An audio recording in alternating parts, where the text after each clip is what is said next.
Baru aja saya ngupload video review Huawei MatePad 11 2023 yang saya beli di akhir Mei 2023. Belum 3 bulan sejak Huawei ngadain pre-order Huawei MatePad 11 edisi 2003 ini. Lah, sekarang udah ada pre-order Huawei MatePad Air. Apalagi nih?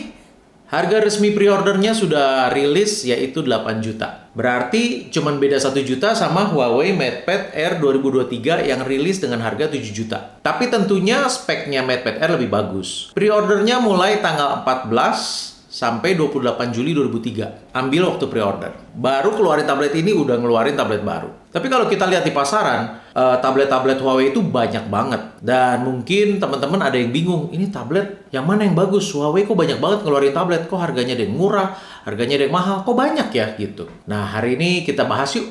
Apa aja sih tablet yang dirilis sama Huawei? Kembali ke channel Mike Canvas with me Mike as always, and let's go.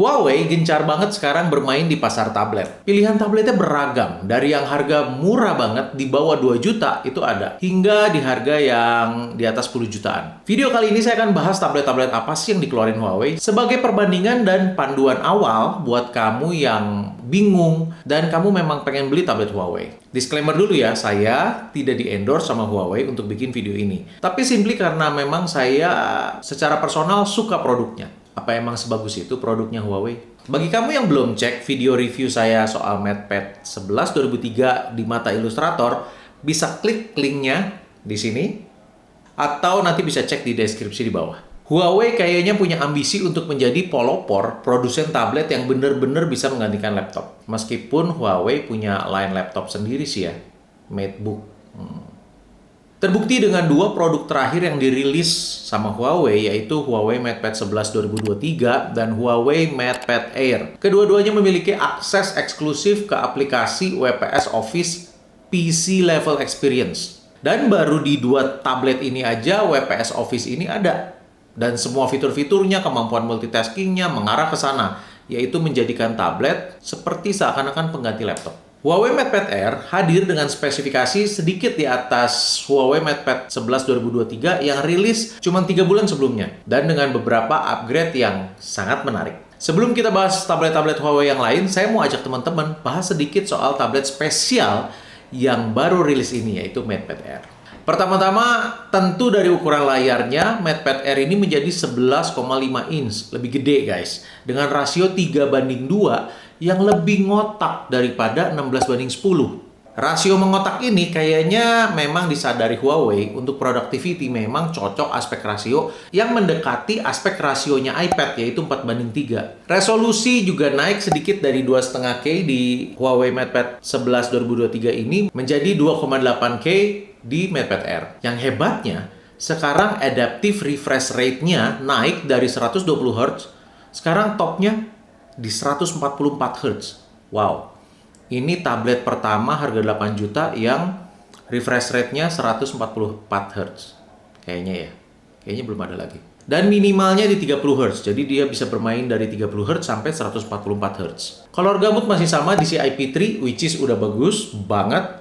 Panel layarnya pun masih sama, pakai IPS, belum pakai OLED seperti MatePad Pro series. Dan sama-sama nggak ada slot memori tambahan, dan nggak ada varian yang ada slot SIM card. Dan sama-sama mengusung Harmony OS 3.1, dan juga sama-sama punya WPS Office yang saya udah sebut tadi, WPS Office PC Level Experience.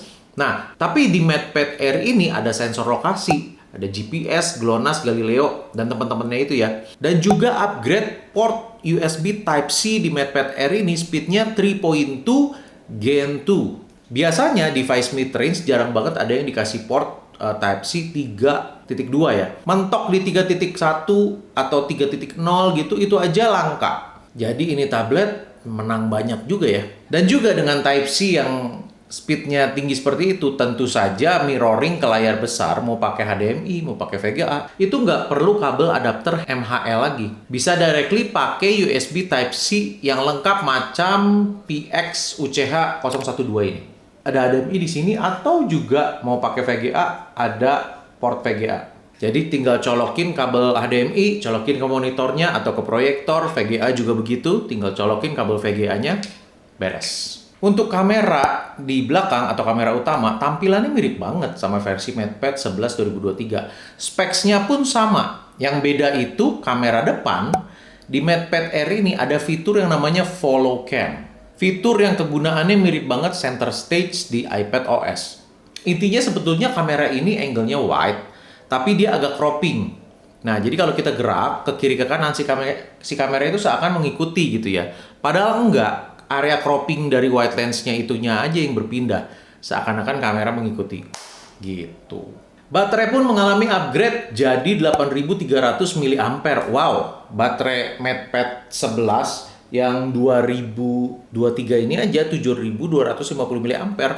Menurut saya udah cukup irit. Nah, untuk MatePad Air ditambah kapasitas baterainya. Artinya untuk pemakaian bisa lebih lama dipakai bekerja. Gak usah takut juga soal chargingnya karena dikasih charger brick 40 watt yang pastinya chargingnya cepet banget. Tersedia dalam dua warna, graphite black dan white. Yang pasti smart keyboard case-nya yang ini pakai magnetic, which is saya kurang suka. Saya lebih suka casingnya MatePad 11 2023 yang menutupi semua body tabletnya. Sehingga buat saya kayak lebih aman aja, lebih tenang. Dan juga di MatePad 11 2023 ini casingnya sekalian ada slot pensilnya, sehingga naruh pensilnya ideal banget. Sedangkan MatePad Air itu casingnya macam MatePad 11 2021 yang magnetic. Dan pensilnya itu bisa ditaruh, tapi kalau dimasukin ke tas ada potensi pensilnya kedorong barang lain atau keteken-teken barang lain di dalam tas.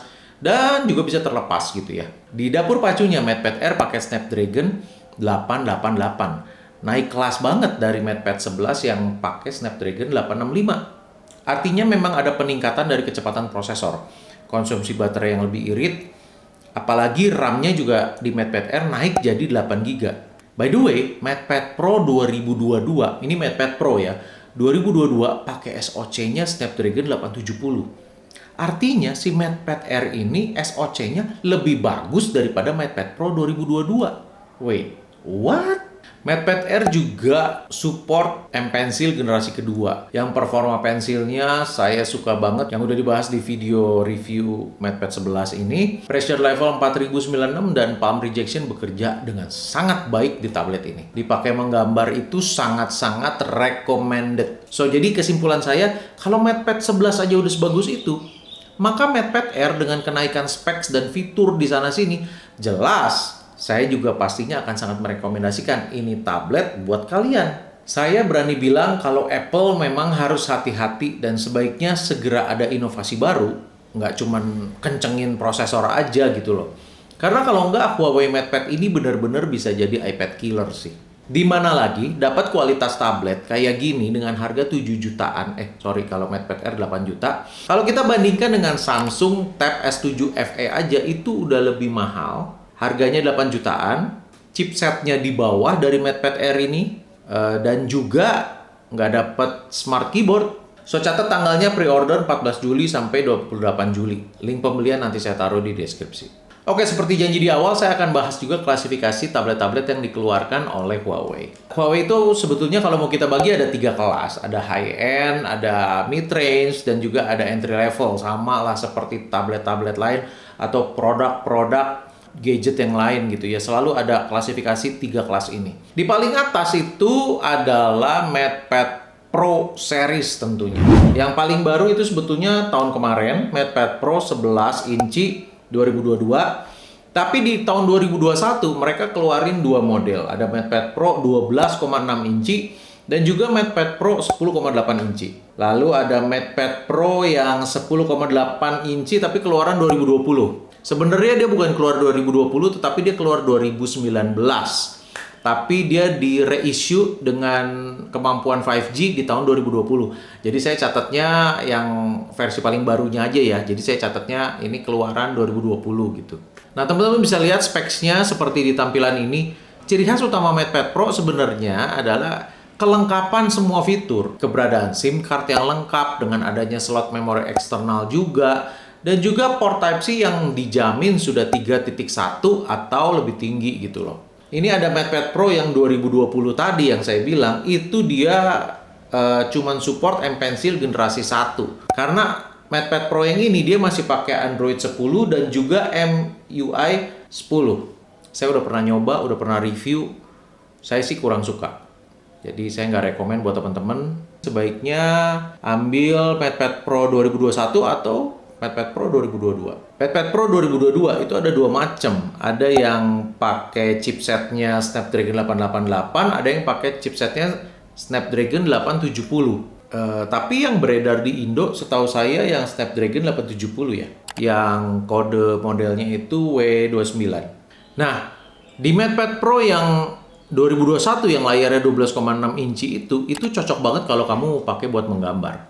MatePad Pro 12,6 ini juga akurasi layarnya bagus banget dengan perhitungan poin delta I yang di bawah 0,5. Yang artinya akurasinya tinggi banget. Jadi memang ideal untuk dipakai dalam kebutuhan pekerjaan kreatif. Dan sekarang yang bisa kamu dapatkan di e-commerce itu MatePad Pro 11 2022 di harga 11 juta. Untuk tipe lain agak susah carinya ya, karena mungkin di Indonesia itu nggak semua model MatePad masuk ke kita nih. By the way, ini semua tentu saja sudah support M Pencil generasi kedua, kecuali MatePad Pro versi 2020 itu ya.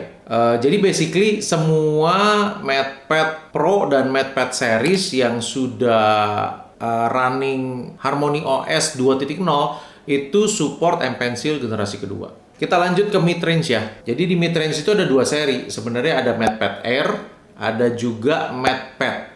Nah, kalau MatePad Air itu kan baru, dia cuma baru ada satu model MatePad Air aja gitu. Belum ada MatePad Air generasi kedua atau beda ukuran gitu ya. Jadi cuma satu produk aja. Tapi kalau MatePad series, seperti yang kita tahu, ada 3 produk yang beredar di pasaran Indo saat ini. 11 2023, MatePad 11 yang 2021, dan juga MatePad 10,4. Semua kode 11 dan 10,4 itu ukuran layarnya ya guys. Di seri ini memang paling tinggi tentu saja MatePad Air. Karena MatePad Air ini punya spek yang paling luar biasa menurut saya dengan harga 8 juta. MatePad 11 itu di harga 7 juta. MatePad 11 2021 itu di harga 6 juta lebih sedikit. Sedangkan MatePad 10,4 atau juga ada varian yang namanya MatePad R gitu ya. Bedanya MatePad R ini dia pakai Kirin 820. Sedangkan MatePad 10,4 biasa itu dia pakai Kirin 710A. Dan MatePad 10,4 ini harganya di sekitar 4 jutaan. Cuman memang nggak sepowerful MatePad 11 2021 atau MatePad 11 2023. Saya ngerasa MatePad Air hadir di mid-range ini itu seperti menjembatani antara mid-range dengan Pro series-nya. Jadi dia ada di tengah-tengah. Mirip-mirip sama Apple ya dalam klasifikasi iPad-nya. Yang paling atas namanya Pro. Lalu bawahnya sedikit namanya Air. Apa mungkin nanti akan keluar MatePad Mini? Lini mid-range ini, semua tabletnya mendukung penggunaan M Pencil generasi kedua. Kecuali MatePad R. Karena MatePad R itu masih pakai Android guys. Masih pakai Android 10, MIUI 10,1. Harmony OS 2.0 itu minimal persyaratan untuk si tablet bisa kompatibel dengan M Pencil generasi kedua. Harga di lini ini sekitar 4-8 juta. Nah, di kelas inilah atau di lini inilah tablet Huawei saya rekomendasikan kepada teman-teman. Bisa menjangkau yang punya budget terbatas di 4 jutaan, atau bisa juga untuk yang punya budget lebih, bisa ambil yang 8 juta MatePad Air. Atau mau cari yang tengah-tengah di antara 6 juta, 7 juta, kamu bisa ambil MatePad 11. Itu udah recommended banget. Kita masuk ke kelas entry level dari jajaran tablet Huawei, yaitu seri SE dan seri T. Jadi seri SE dan seri T ini adalah seri entry level atau seri yang paling bawah lah. MatePad SE ada ukuran 10,4, mirip banget ya dengan MatePad 10,4. Cuman bedanya MatePad SE tidak kompatibel dengan M Pencil generasi kedua. Tetapi bisa menggunakan stylus universal. Tapi saya nggak nyaranin juga karena dari beberapa tes yang saya lihat latensinya kok cukup noticeable ya. Memang sasaran tablet ini itu untuk entertainment dan juga untuk anak. Nonton streaming, YouTube, atau sekedar anak sekolah, Zoom, game ringan-ringan, intinya tablet keluarga lah. Dan juga MatePad SE ini cocok untuk anak-anak karena selain harganya sangat terjangkau di 2,3 jutaan, tapi juga dapat tablet layar 2K dengan harga segini, harga 2,3 juta. Di mana lagi? Ada versi Kids Edition-nya, harganya 3 juta lebih dikit karena dikasih casing gitu ya, casing yang anti-shock gitu ya. Karena kan kalau anak-anak yang pakai itu bisa jadi jatuh, kejeduk, dan segala macam. Walaupun saya nggak terlalu rekomen penggunaan tablet untuk dipakai anak-anak di bawah 10 tahun sih. Dan juga ada MatePad T-Series, ada T8, 8 inch yang ukurannya kecil banget. Ini spesialnya buat baca sih. Karena ringan, dia cuma 310 gram. Buat yang suka baca e-book, buat catatan pembicara seminar, buat cue card-nya MC, ya macam-macam lah. Ukuran segini cocok banget. Murah banget juga dengan harga di bawah 2 jutaan. Tapi memang speknya ya nggak powerful ya guys. Cuma ngejar portability dan kebutuhan kayak cuman baca e-book dan apa ya, browsing. Oh iya, seri SE dan seri T ini semuanya ada versi kids-nya ya guys. Dengan ada casing tambahan itu loh yang gede itu, yang berwarna-warni itu. Well, basically entry level ini nggak cocok buat kamu kalau kamu nyari tablet untuk menggambar. Ini bener-bener untuk entertainment aja. Nonton, browsing, ya gitu deh untuk kebutuhan-kebutuhan yang seperti itu. Untuk ngegame juga mungkin agak struggle mainin game-game favorit zaman sekarang. Oke, terakhir ada lini spesial MatePad Paper yang tabletnya pakai electronic ink display. E-ink display. Bedanya dengan tablet lain yang panelnya memancarkan cahaya, ini beda. Ini terbuat dari jutaan kapsul yang berisi pigmen tinta hitam dan juga tinta putih. Teknisnya agak panjang ya, jadi dia ada yang dialiri listrik positif, negatif, gitu deh. Yang pasti layar tipe begini bikin mata nggak capek. Irit baterai luar biasa. Dikembangkan dari tahun 1997. Tablet dengan display begini disukai para pembaca buku, novel, karena seperti membaca di kertas, bukan dihajar dengan lampu dari screen gitu ya. Udah banyak produk-produk sejenis ini. Ada yang paling terkenal mungkin teman-teman tahu, Amazon Kindle, ada Onyx Tablet, dan juga mungkin masih banyak lagi yang lain. Sayangnya Huawei MatePad Paper ini sementara masih hanya dijual di Cina aja. Oke guys, segitu dulu penjelasan tentang produk-produk Huawei MatePad yang beredar saat ini. Kalau ada produk-produk tablet yang kelewat belum dijelasin di sini, monggo teman-teman bisa tambahin di kolom komentar. Jangan lupa pre-order MatePad sudah dimulai per tanggal 14 sampai 28 Juli dengan harga 8 juta. Dapat tablet, M Pencil generasi 2, smart keyboard, case, dan mouse. Kalau udah lewat tanggal pre-order, kamu cuma dapat tablet, smart keyboard case, dan mouse-nya aja. Minus M Pencil-nya, dan menurut saya sayang banget. Mending beli pas pre-order karena M Pencil-nya sendiri harganya sejuta lebih. Link pre-order MatePad Air akan saya cantumin di deskripsi, dan juga semua MatePad tablet yang tadi kita bahas. Kalau kamu berminat beli, saya cantumin linknya di deskripsi juga. Thank you for watching. Kasih like kalau suka, subscribe bagi yang belum. Sampai ketemu lagi di video berikutnya. Bye.